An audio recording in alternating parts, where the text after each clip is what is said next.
મારું નામ વૈશાલી છે. આ ઘટના 2020ની છે. જ્યારે હું 8મા ધોરણમાં અભ્યાસ કરતી હતી તે સમયના દિવસોમાં મને હજુ પણ યાદ છે કે હવે બધા બાળકો શાળામાં અમારા શિક્ષકને સરજી અને ટીચરજી કહીને બોલાવતા હતા. માતા પિતાનું જીવન, મારું જીવન એક સરખી સરસ ચાલી રહ્યું હતું. પરંતુ એક દિવસ કમનસીબે એવી ઘટનાની શરૂઆત થઈ જે તેણે મારું જીવન હંમેશ માટે બદલી નાખ્યું. મારી માતા એ સમયે 34 વર્ષની હતી અને આજે પણ તે ખૂબ જ સુંદર છે. તેના લાંબા અને કોમળ ને કારણે આજે પણ લોકો તેને જોઈને ખુશ થઈ જાય છે. એટલી ઊંચી અને ખૂબ જ આકર્ષણ લાગે છે. પપ્પા કોલસામાં વિભાગમાં કામ કરે છે અને તેઓ મહિનામાં 20 દિવસ બહાર રહે છે. તે સમયે હું મારા માતા પિતાને એકમાત્ર સંતાન હતી અને અમે રાજસ્થાનમાં રહેતા હતા. મને દરેક વિષયમાં રસ હતો, પણ એક વિષય એવો હતો જે મને ખૂબ જ અઘરો લાગતો હતો અને તે હતો ગણિત. 7મા ધોરણ સુધી હું કોઈ રીતે ગણિત પાસ કરી લેતી હતી, પણ હવે હું ગણિતના પેપરમાં નપાસ થઈ રહી હતી. તે સમયે મારા પિતા ઘરે ન હતા. મેં તેમને ફોન પર કહ્યું કે હું ગણિતમાં નાપાસ થઈ છું. તેમણે મારી માતાને શાળાએ જવાનું કહ્યું, મારા ગણિત શિક્ષકને મળવાનું કહ્યું. આ સાંભળીને મારું હૃદય એક વિચિત્ર બેચેની અનુભવવા લાગ્યું અને ખબર ન હતી કે આ મુલાકાતનું પરિણામ શું આવશે. બીજા દિવસે મારી માતા શાળાએ ગઈ.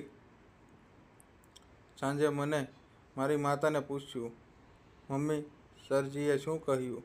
મમ્મીએ કહ્યું, તમારા સરજીએ મને કાલે સાંજે 6 વાગ્યે તેમના ઘરે આવવાનું કહ્યું છે.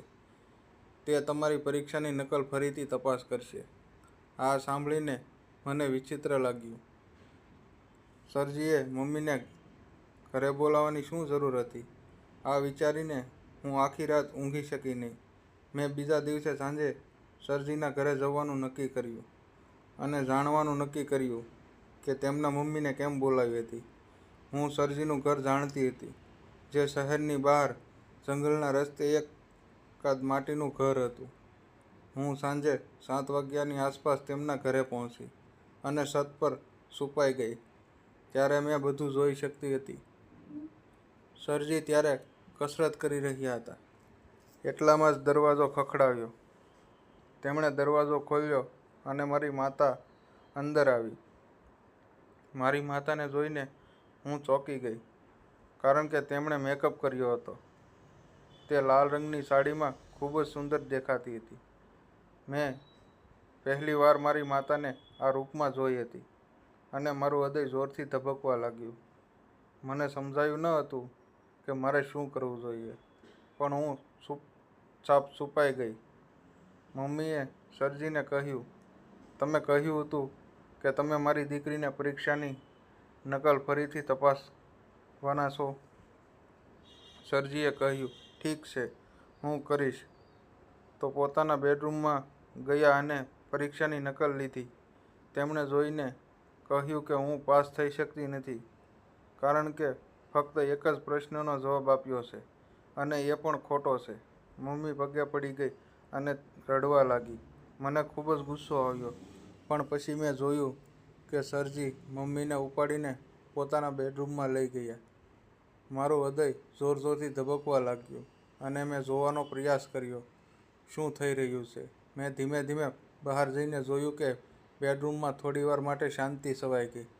મને સમજાતું ન હતું કે મારે શું કરવું જોઈએ. થોડા સમય પછી સરજીને મમ્મી બહાર આવે છે.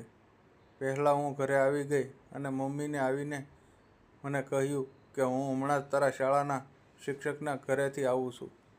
તેમને તેને ગણિતમાં પાસ કરવાનું વચન આપ્યું છે. આ સાંભળીને મને થોડું અસરજ થયું.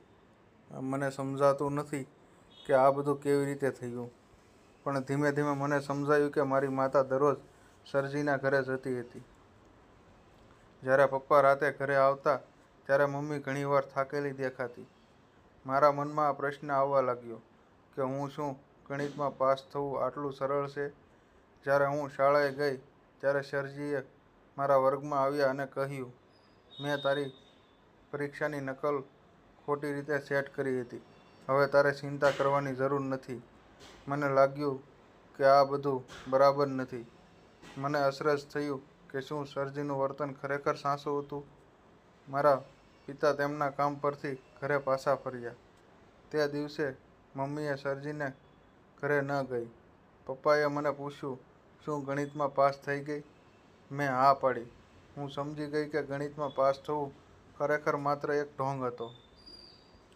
ધીમે ધીમે 20 થી 25 દિવસ પસાર થયા અને એક દિવસ મારી માતાને ચક્કર આવવા લાગ્યા. મેં ડૉક્ટરનો સંપર્ક કર્યો અને મને કહ્યું કે તે ગર્ભવતી છે. આ સાંભળીને મને ખુશી થઈ, પણ સાંજે મને ચિંતા પણ થઈ. શું આ બધું સાચું છે? મારી માતા ગર્ભવતી થયા પછી તે ઘરે રહેવા લાગી. મારા પિતા મારા પર ધ્યાન આપવા લાગ્યા. પણ જ્યારે હું 9મા ધોરણમાં પહોંચી ત્યારે મને ગણિતમાં મુશ્કેલીઓનો સામનો કરવો પડ્યો. મેં ખાસ ગણિતના વર્ગમાં પ્રવેશ લીધો, પણ મારી માતા તબિયત વધુ ખરાબ થઈ ગઈ.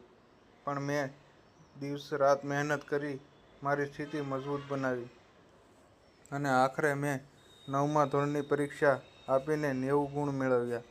આ મારી મહેનતનું પરિણામ હતું. મેં મારા મિત્રો પાસેથી વધુ શીખવાનું શરૂ કર્યું અને ધીમે ધીમે મેં મારા અભ્યાસમાં સુધારો કર્યો અને ધોરણ 10માં ટોપર બની. પરંતુ મને ખબર ન હતી કે મારી માતા અને મારા શિક્ષક વચ્ચે શું ચાલી રહ્યું છે. મને હજુ પણ આ વાતની ખબર ન હતી અને લગભગ 2 વર્ષ થઈ ગયા હતા. પણ એક દિવસ હું હવે સહન ન કરી શકી અને મારી માતા અને સરના ઘરે જતાની સાથે જ હું તેની પાછળ જવા લાગી. તેથી તે મારી માતાને પોતાની સાથે રૂમમાં લઈ ગયા અને આ રહસ્ય મારા માટે રહસ્ય જ રહ્યું.